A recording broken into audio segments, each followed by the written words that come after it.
It's pretty remarkable. There was a pivot, right about that time where all of a sudden it became a lot more mainstream to actually discuss these things. Because now everybody in America knows the term intervention. Right. Whereas it was unknown before y'all's show. Yep. Yep. And that's what a friend of mine was asking me, what I thought my legacy was. And that's exactly what he said. He goes, you educated America on what intervention is. Like, people did not know what intervention was until they started watching the show and seeing what you guys were doing. And that's huge to give people that gift of knowing that they don't have to sit back and wait. Welcome back to MasterMined. I'm your host, Mark Scrivener, and I'm joined by my amazing co-host, Jeff Skillen. Hello, Mark. And Lee Pepper. Hey, Mark, good afternoon. Guys, it's great having you on the show. I appreciate you being a part of it. You bet. Great. And today we're also sitting down with Ken Seeley, founder of Intervention 911 and Ken Seeley Communities, and Eric McLaughlin, a behavioral health executive and key leader in the growth of Ken Seeley Communities. Together, they share decades of experience in intervention, recovery, and leadership. Ken, Eric, welcome to the show. It's great having you on today. Hey, guys. Good to see y'all. Yeah, really great to be here. Thanks so much. You guys are coming to us from Hawaii, right? Yep. Oh, yeah. Oahu. So the best island to live on as far as we're concerned. Excellent. And Mark, I tell you, I want to fly out there and interview them in person next time. I think we need to take the podcast on the road. Yeah. It's funny. We say, hey, Ken and Eric, do you want to be on the podcast? And they said, sure. And it's like, fly to Nashville when we've had like 20-degree weather, or no, we'll just do remote. Yeah. How long is the flight over from Hawaii to the States? To the East Coast, around 11, 12 hours. Wow. So it's quite far. Well, we'll go ahead and get it kicked off. If you guys wouldn't mind, just maybe you could share with the audience just a little bit about you and what got you here today. Go ahead, Eric. Okay. Jump in. Yeah, my name is Eric McLaughlin, and what got me here today was actually meeting Ken. In the early about 2004, we met each other, and he was already involved in doing interventions, and I was working for a movie studio at the time, and as our personal relationship developed, we were able to start developing a professional relationship. About 4 years into our relationship, I decided to leave Warner Brothers and join Intervention 911.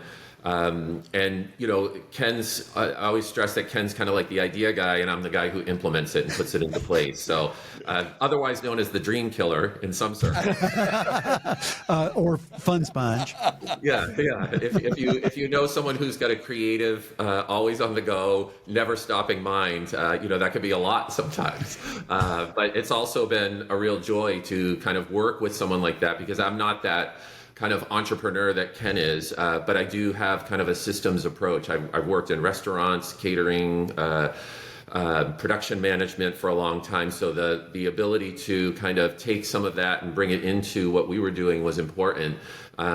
Personally, I've been sober almost as long as I've known Ken, and that has been an incredible journey as well, to work with people who experience, substance abuse and mental health issues, as someone who myself has experienced substance abuse and mental health issues. So I'm over 20 years sober now, and really have the gifts that I've gotten from that decision have been tremendous and have been instrumental in helping me in the work that I do today. So. And Eric, you went back to school. And sorry, Ken, we'll get to you here in a minute. But you went back to school to get your master's, right? I did. I think that, we noticed that, Ken and I both came from a more of an experiential background into working in the field, in that, i.e., we had personal experience with recovery. And I wanted to bring a level of professionalism through education into the work that I did. I'm a big fan of education. I would be in school full time if I could. So I decided to get my master's in 2016 in social work. And now I'm a licensed clinical social worker. So I can perform therapy, do diagnostic interviews with people. And social work is also kind of something that was appealing to me because of it's not a, hey, what's going on? It's looking at where people come from, what people experience, and what people need from a very global approach, a macro approach, as opposed to just a micro approach. So that was also appealing to me, knowing that we existed in a community that had a recovery-rich program in Palm Springs that had a lot of homelessness, that had a lot of substance use issues in the community. So being able to kind of think about how that experience in school as a social worker could help me in developing our business, as well as really creating great products that we could offer to people that would help them on their road to recovery. Wonderful, wonderful. Yeah. All right, Ken. Now the floor is yours. Oh, So start your stopwatch, Eric. So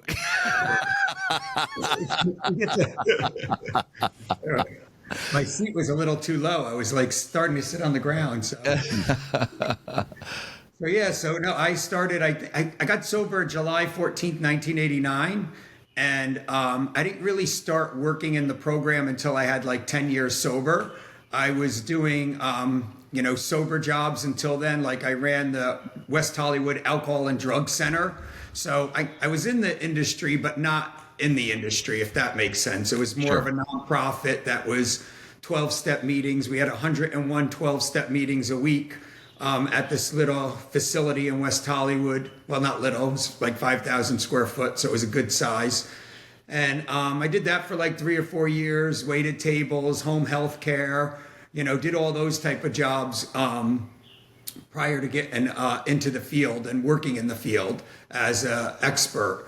And then when I had 10 years sober, I went back into I went into the industry, and I started answering phones for treatment centers and, asking people, if they wanted to go to treatment. And people were asking me, well, what about, going to treatment for my spouse or my son or my daughter? And I'd be like, oh yeah, I could talk them into going. I could talk you into going. I could talk them into going. It's easy.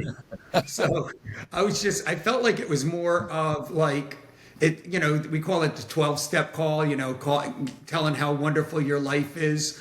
And during the training, I went to Saddlebrook College to get some education on interventions. And during that training, it wasn't about my experience. It was more about how to educate the family, how to get them involved, how to work with the whole family system to create a scenario that would motivate them. So it really opened up my eyes for a broader perspective of what intervention is. And I did that for like a year and a half with the treatment center. And then I just opened up Intervention 911 and it just exploded. And that's, in 2001, I think it was. 2001, around that time. did you have to buy the domain, or you were able to secure it that early? Oh yeah, back then nobody even knew what the word intervention was. Back then it was like, Yeah, let alone the internet. Yeah, it was interesting. You had to explain it to any caller that came. Oh, it sounds like you need an intervention. They'd be like, what is that? And you had to explain every detail of it because nobody knew what it was before the TV show. Yeah. So. Well, and then I always kind of associate, maybe incorrectly, but I feel like the whole recovery and addiction community with related in regards to celebrity, I feel like you guys were at the advent of that, especially with the TV show. Like all of a sudden, you all were kind of being associated with kind of this new way of talking about it, and that was in the public eye a lot more than it ever had been. Yeah, I think that's what the TV show really did. It opened up the awareness to the public that there's something that you can do, and educated the people on what the word means. What does intervention mean? Like what is the definition of that around drug and alcohol and intervening on an addiction or mental health issue? I know the show, the first one they did was on a gambler. So it was like any kind of dysfunctional behavior you could intervene on and get them the help that they need when they're not willing. So it really opened up that awareness. And, I just feel honored and privileged that I had that opportunity. Ken, people that are listening to this might be like, wow, that's the right time, the right place. It just exploded. It was amazing. But I'm sure there were some challenges. So curious, like, what were some of those challenges that you had personally and professionally as you were building that up? Well, I mean, we've been working together for years. So Yep. I remember back in the day with Foundation. So Yep. there'd be a lot of people like talking negative about the show, like they're exploiting people, they're, all that BS that they were just like trying to attack. I think it was more of like a jealousy almost, like they just attacked. And but then it was so interesting. The part I loved, they were attacking me in the industry, but then the minute they got a chance to be on the show, they jumped. Okay, we know a few of those. Okay. Oh, wow, that's so true. That is so true. And I think too, even prior to the show, there weren't a lot of people who were doing interventions. Now you can, throw a rock and hit an interventionist, lurking outside an AA meeting, and Yeah, they're like guitar players. They're like guitar players in Nashville, Yeah, exactly. But at the time, it was difficult. Ken was able to connect with a few people who were able to mentor him, but he was one of the first people to really think about this in a company perspective. How do we ramp up? Because when I first met him, I was like, is this person ever going to get off his phone?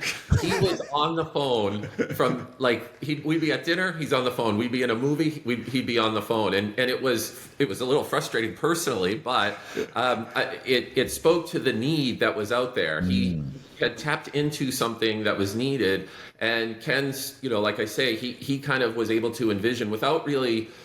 There wasn't a model for it at the time.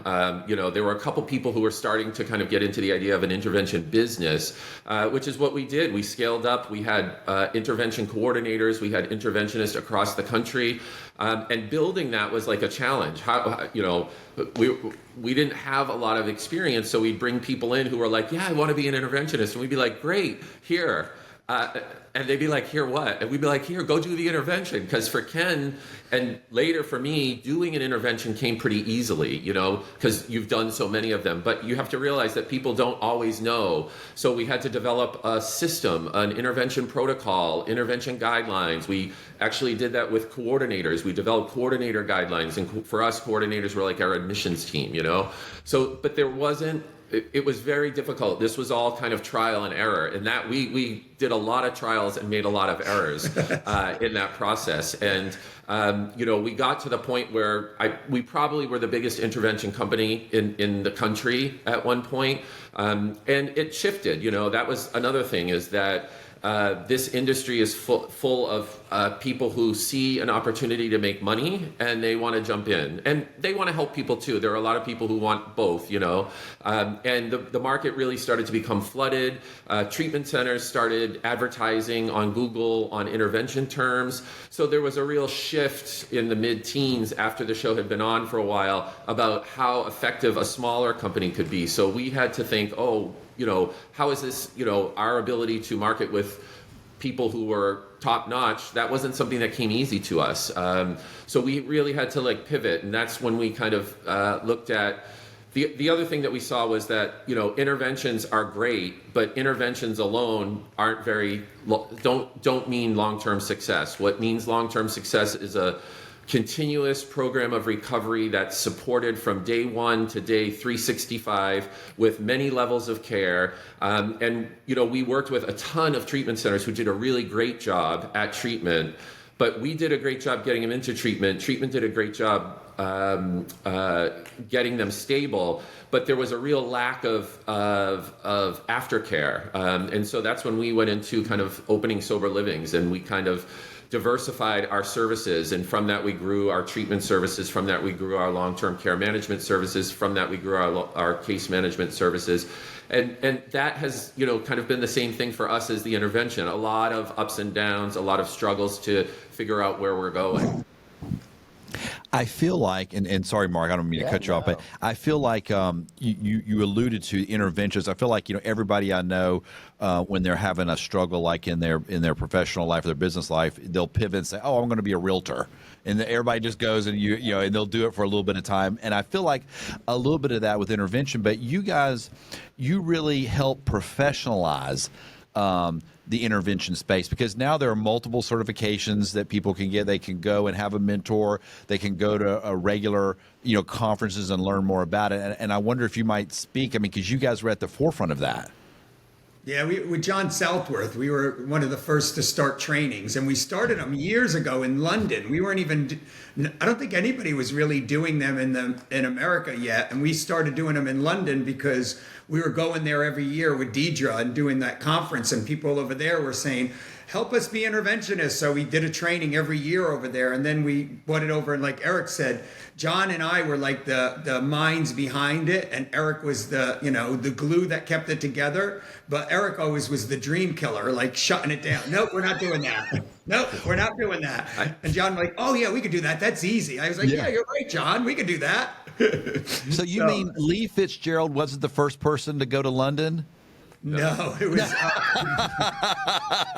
And shout out to Lee. We love Lee, but yeah. We love her, yes. She's the one that's been the most successful at it, though. She's been doing it for years after everybody else dropped out. So yeah. I do need to speak up for the dream killer here. It's like I do have to point out. It's like, look where you're sitting right now. It's like it's like, was the dream really killed, or is it just kind of deferred? We just had another meeting yesterday with the company that runs our treatment center in Palm Springs. I think you guys know them, Infinity. Yeah. Mm-hmm. And we had a meeting with them, and all these other ideas are popping up. And I could see his face, like, oh God, not another. Oh God, not another one. Well, I used to have to limit him and John when we were together. They had a combined 3 questions that they could ask. That was it. Oh, yeah. Eric, you had a great setup on the early days, and really appreciate you taking us back through it. But, coming forward to today, like, what's one myth about interventions that you wish more, like, families and professionals understood? Yeah, I think for me, I think people still feel like an intervention is going to be, I'm kicking you out of the house, you have to leave. It's an all or nothing approach. And I think that prevents a lot of people. Think about, someone that you love and care about. How comfortable would you be saying to them, hey, you have to go out on the streets because I can't deal with your drinking anymore? That's a big ask for someone to do. And so what I like to do is to educate families that no, we would never put someone in a position of harm as a result of the intervention technique. So there's a whole host of steps that it takes to get to a certain place where you implement a boundary, and then how do you implement that boundary in a way that's helpful and safe for the individual implementing it and for the individual who's being implemented a boundary that maybe they never have before. So I think for me, it's a lot of education to kind of overcome that myth of the only way I can be successful is if I kick them out of the house, and I'm not going to do that. But there are many steps before kicking them out of the house that come into play that are super effective at getting people to change their behavior, or at least start to initiate the change so that they can get stable and make a decision to more permanently change and stay sober or in recovery for a longer period of time. Do you think about why treatment center companies or some of these larger corporate entities have not hired interventionists to work and be on their payroll? It seems like interventionists are still pretty much hired guns. They're the kind of independent providers. Is it the independence that's critical, or? I don't know. I don't know if it's liability. Like they don't want the liability of somebody outside of their, on their grounds going into someone's home. I mean, you hear of so many scary things that happen out there. I mean, I remember when I first started doing them, somebody was like, hey, calls the treatment center. This is why I left that treatment center. They were doing it, not me, another interventionist. and they called the treatment center and they said, "Hey, is the interventionist supposed to be smoking crack with my son in the car on the way to treatment?" Like, no. And then another one was like, "Oh, the interventionist took my daughter to Hawaii for a week before going to treatment." Oh my goodness. So there's so much, that could happen out there on the ground with the family. So I think a lot of treatment centers don't want that liability, and they don't want that. Thank God, we were always, like there's those people out there that they just put a sign up and say but we've always had professional insurance, we've always had training, we've always had, I guess it's the micromanaging that I did to make sure, like, if somebody wasn't doing a good job, I was like, you can't represent our company. I worked too hard to put my name out there and get a good reputation. You're not going to go out there and ruin it because you're not following these guidelines. So I think that's what I think Eric was talking about, is putting that package together and making sure everybody followed them. So it was more professional. And I don't think there's any, governing body right now that oversees that's stringent enough, like, as he is right now, a licensed social worker. There's a licensing body to report them. CIP, great, you lose your CIP. No, most people don't even know you need a CIP, right, to do an intervention. There is one more, and this is important, if there are people watching it who are considering being interventionist or hiring an interventionist for their facility, there is an ethical concern as an interventionist that you need to put you need to have the ability and skills to assess someone appropriately. What are their needs? And then you need to be able to provide options for treatment that meet their specific clinical needs. So there could be a difficult time for an interventionist who's being paid by treatment center A if they get an intervention and the client is not appropriate for treatment center A.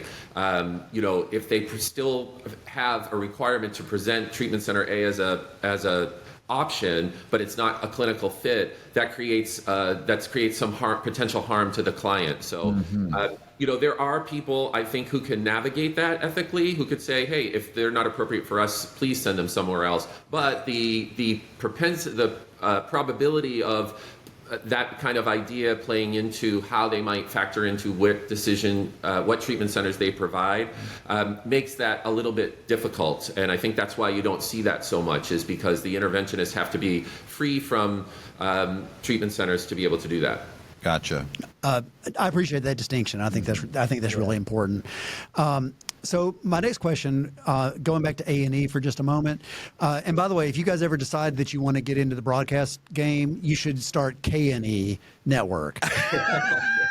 That is good, John. So wow. I'll just put that out there, and it's like, and so you got that here first, and so if you guys actually do that, you'll know where it came from.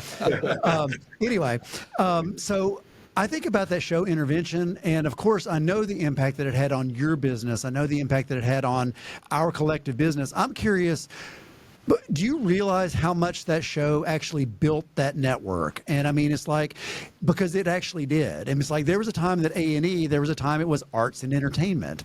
And then that was a hard pivot from arts and entertainment to then intervention was kind of like a big pivot for them. So I'm really curious to get your perspective looking at it from the other side. And why do you think that show was so impactful in terms of like changing people's perspective on television and broadcast? Well, I think years ago, before the show was picked up, it was picked up in 2004, and like I said, I started in 2001, 2002, and Donna Chavou, who was another interventionist on the show, she used to be an agent in LA. So we were knocking on all these doors, pitching a show of intervention. We were like, oh my God, this is so powerful. It's, it's so dramatic. You don't need any, like with the housewives, right? You have to create drama. You don't need to create drama. It's all there. It's all real. Yeah. It's reality. Yeah. You don't have to do anything. And everybody kept saying it's too dark. We wouldn't get any advertisers. And I guess Sam Metler, who's a good friend, he's the one that created the one with A&E. He had a good friend that worked at A&E, and he pitched a show about, I think it was more of a comedy. He's a comedy writer, if you check out Sam Metler.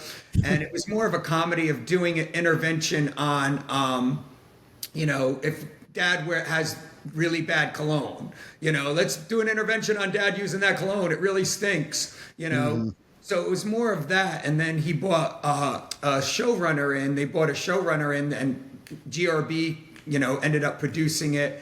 And she ended up saying, oh, no, this is a real thing. And I think that's why the first one was on gambling, because they were testing the waters, instead of drugs and alcohol, it was on gambling. And they saw how dramatic that alone was. Like, it was so dramatic. That guy, with their first episode, they ran, and they just saw, like, it just took momentum. It just started, like a snowball, and it just exploded. I mean, at times, I think there was 3 to 4 million people watching a week, when it was going at its top. So I think it did really well because people knew that it was going on in people's lives, and everybody knows somebody with an addiction, and they don't know the signs to look for. They don't know the actions to take. And I think people are really excited about, and that's why other shows in recovery don't really work, because, it's too much about lovey-dovey-dovey. This is dramatic, and then is it going to be good? The question is, oh my God, at the last 5 minutes, are they going to make it or not? So it's that suspense of waiting to see what's going to happen.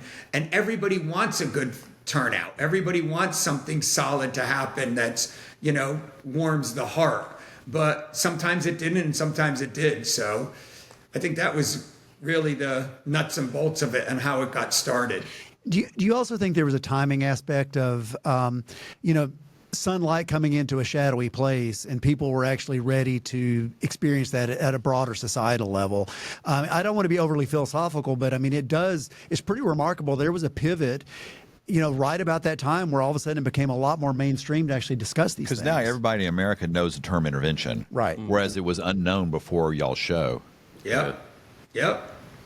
And that's what a friend of mine was asking me, what I thought my legacy was, and that's exactly what he said. He goes, "You educated America on what intervention is." Like, people did not know what intervention was until they started watching the show and seeing what you guys were doing, and that's huge to give people that gift of knowing that they don't have to sit back and wait. Even like you said, the question about what we wish people would know is like, when you see this show in that short period, like you said, that 20 minutes of, airtime, you're not really seeing that this is done out of love.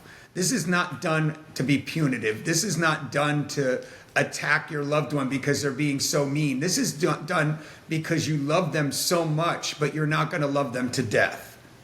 When you're thinking about your legacy, Ken, I was thinking, Eric, if you're ever going to do like an oil painting portrait of Ken, make sure that it's just him holding his phone, okay?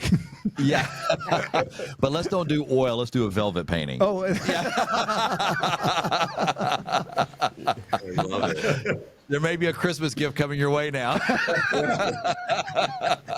Well, can you guys walk our audience maybe through what makes your approach unique and why it works? Yeah. I think, we came out with a HELPS model years ago. What is the definition of an intervention and why it works? The first one is something fails within their health, right? Like their liver goes jaundice. The doctor tells them, you're going to die if you keep drinking. So it's like that shock to your system. Like, every single one of us, like if you go to an AA meeting and you listen to somebody share their story, what it was like, what happened, and what it's like today, if you listen to the what happened, it was a shock to their system. It was never because, oh, I got engaged and I thought that I better be sober because my life is going so well and I checked myself into treatment to make it go even better. That's not how it works. yeah. They got punched in the face and they got that wind knocked out of them because they couldn't breathe because something devastating happened. And that's what they say was what happened. And then they share about what their life is like today being in recovery. But that what happened is always something like the doctor saying, if you don't, like my mother quit smoking because she had breast cancer and she was like, I don't want to, die from this. So she smoked for 40 years and she wouldn't stop. but it was that shock to the system that's an intervention. That's what intervenes on any dysfunctional behavior, mental illness, addiction, bad, smoking, whatever it is. Even anybody that quits smoking, there's something that intervenes on that. So the definition is the health, something regarding their health happens. The environment around you for the E, the environment, like what's your environment? Are they supporting the addiction or are they supporting recovery? A legal rock bottom, a big one. I love it more than anything. You always hear the nudge from the judge, right? Yeah. People always talk about that one. So a legal rock bottom could kick your butt and knock the air out of you and say, I would rather, you hear it all the time with the doctor diversion programs. They say, you're going to lose your medical license if you don't follow this recovery program. That's a legal rock bottom. They're going to lose an environment rock bottom where they're going to lose both. The medical board is overseeing them and they're going to lose their license. Then we have the personal finances. How do they keep it alive? People don't give away free drugs or free alcohol. There's a way that they're financially supporting that. And if we could pull that away, then we have a little bit more control. And then the last one is a spiritual rock bottom. So if they, everybody has to cry out to whatever, the universe, and say, please help me. You have to have that bad of a punch of a gut. I think the stronger that air gets knocked out of you, the more willing you are. So understanding that, but yet educating the family, like it's not to be punitive, it's to help them so it doesn't have to go any lower, because it's going to go lower. I guarantee you it's going to go lower. And the natural progression is going to make it happen. But if we could manually raise that rock bottom and have it happen here instead of down here, it's a lot safer.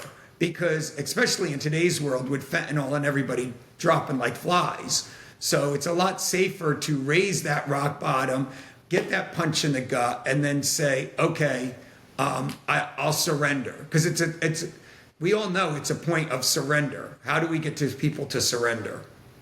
Yeah, and I think there's a couple other pieces that make our model successful. Is Ken mentioned at the start, is the focus on the family. So when we intervene, we're actually intervening on the family, where it's not about the individual who's active in addiction or having an active mental health episode. It's really the family, because the family is a key contributor to typically supporting the ongoing downward spiral without knowing it or without wanting to accept it. And a lot of our work is focused on, because at an intervention, you don't get the individual until you're ready with the family. And the readiness with the family can take days, hours, weeks to get them to the point where they're ready to intervene. And then, Jeff, I appreciate you bringing up the part about Ken with a bone. I think that mentality of what else can I do to the families has been so successful. We have a couple people who make referrals to Ken specifically. I'm seen as kind of the nicer one, so but to Ken specifically, because he will go to the end, right? We've heard many stories. I've talked to families about, well, we had an intervention, and I was like, well, did they go to treatment? No. I was like, well, why not? Well, he said no, and the interventionist said, good luck, and left. And it's like mind-boggling, right? That there's not this kind of persistence in the process, because the process, I've done a ton of interventions, and except for one, they've all gone to treatment, but not on the day of the intervention, right? Some of them have gone a year later after the intervention, but we stayed in touch with that family. We supported that family system, and we taught them how to stay in with their boundary that they feel comfortable with, and to be ready when their loved one is ready, right? We never know what it's going to take. Sometimes, I had an intervention, thank God it was the first one I did, where I was so nervous, and I'm kind of, shaking a little bit with the family as we're standing outside his apartment. We opened the door, and we didn't even say anything. He said, "Oh, thank God you're here. I'll go." And I was like, wow. how does this happen? It was, but we never know what's going to happen. And that persistence that we brought, that Ken brought personally, and then that we brought to ourselves as an organization, our interventionists couldn't leave the intervention until they had spoken with us, till we had brainstormed other ideas, till we had implemented strategies to help the family and support the family. And then if a client didn't go on the first day that we intervened, that interventionist had to stay in touch with that family every day for a minimum of 2 weeks to reinforce the boundaries, to support them in the process, to follow up on whatever activities we did. And that, I think that came through, and we saw that in the way people responded to the work that we put into doing interventions on the front end. It's a big job to intervene. You're working with a diverse family system that has typically has a lot of problems and dysfunction, and to be able to help them is an honor and a lot of work. Where do we stand now? I mean, the A&E show was on for over a decade, right, Ken? 19 years. 19 years. So where does intervention stand now with the advent of TikTok and Reels and Shorts? I mean, how do we continue educating this next generation of the public so that they're as informed about intervention as when you first started, back, 20 years ago? I think social media is doing that. There's a lot of interventionists right now that are, got millions of followers that are doing it, so I think, they're the leaders in that part. And I love that. I love watching them grow, and I love watching them get really successful and, getting the message out there, because I think that's really the fastest way is TikTok, Instagram, getting them out there, social media. We don't do much of that at all. But I think that's the next way, because, they just stopped the intervention show last year. So now that, you could still see it on different streamers, but there's no more new episodes. So the point being is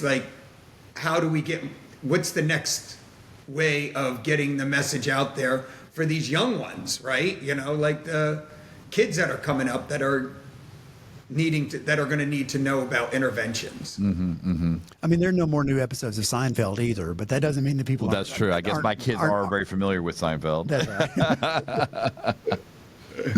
I was going to ask you about social media, just being a public figure, and but it sounds like you aren't utilizing as much today as you could as others. I guess looking at that out there and watching other people grow their channels, what do you see that they do right, and what do you see that maybe they do wrong for other behavioral health leaders to kind of take note of? We're really hitting sort of the ethical boundaries here and the sort of the professional boundaries. Yeah. Well, I'll tell you what they're doing wrong. I just saw an ad the other day on Instagram where somebody's saying, sober living. You could open up a sober living and you could make $850 a bed, and that's like $7,000 versus $2,000. You rent the house out for $2,000, but you can rent it out per bed, and you can make $7,000. And I was like, I commented on it, this is the most unethical thing I've ever heard of. I was like, sober living takes liability, it takes a commitment, it takes, the empathy of the person that's coming in and making sure that their life isn't put into danger and that you protect them as much as you can. This is not a financial choice. This is people are crazy to get into sober living right now. It's, there's so much going on that behind the scenes, it's not an easy job. It's like, we had the sober living for years, as you know, and, there's the money you pay your bills. Yes, you're able to pay your bills, but it's not a big money maker. It's a big headache, either with the sober living managers that are early in recovery or the clients, or there's always something going on. Hello, you've seen us do it for years. Sure. So Yeah. That's the unethical part, like trying to make people think that they could get rich quick by renting it out as sober living versus a house. The ethical part is, you see a lot of good people out there that are doing interventions and they're doing them right. And they have a whole bunch of people that are doing them with them. And they're out there educating people. And then they're doing, family sessions, 7 times a night. what's his name's doing a lot of them lately. So, just, giving people the education about it, and then doing a private Zoom meeting with these people and answering questions. That's the ethical way to do it, because because my heart always goes out to, the ones that can't afford it, right? Like, you don't want to give somebody, here's a great solution that we could help you with. Oh, you don't have the money? Oh, sorry, it won't work for you. You can't do that. That's criminal, So being able to give them a platform where they could sign on every week or every night and hear another perspective from another interventionist on how to do it themselves. Now, that's ethical. That's a good way to do it, because nobody should have to suffer because they don't have the money to do an intervention. That's just not fair. Yeah. Well, I mean, looking at today's addiction treatment landscape, what gives you the most hope, and then maybe what concerns you the most out there?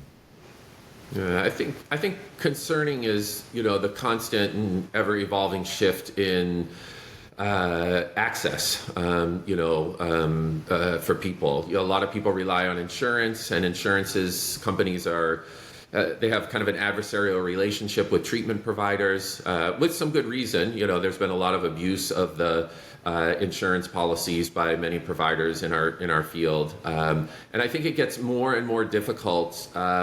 One, there's the financial piece. How do people access that if they don't have insurance? Ken just mentioned, what can we do to reach people who maybe are unable to pay for, a full blown, have someone come in there and do their intervention? What tools can we give them? How can we support them in a less on-site way to help support them? But it's really tough. It's an ever-changing landscape, and so you can't do one thing and hope that that's going to continue to work the same way. What we're finding is, you have to be able to pivot to what people need, understand what people need, how to get access to people. It's one of the reasons social media is so good, is because, most people have a social media account. A lot of people have that and can do that education, can seek out interventionists. We had a funny experience today. We asked ChatGPT who is the best interventionist in the U.S., and thankfully Ken came up as the answer, right? So we were like, phew.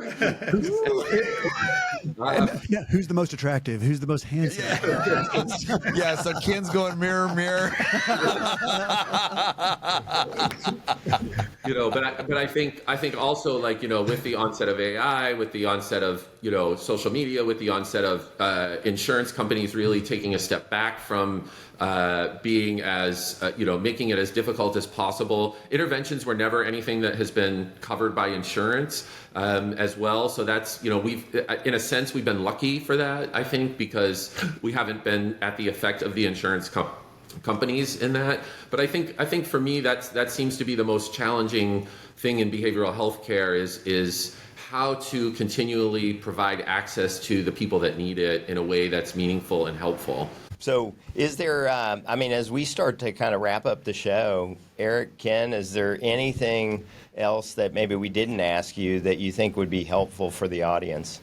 I think, never give up. Like I always say, if they're alive and breathing, don't give up, because if you do give up, the chances of them not making it are a lot stronger than fighting and still having hope.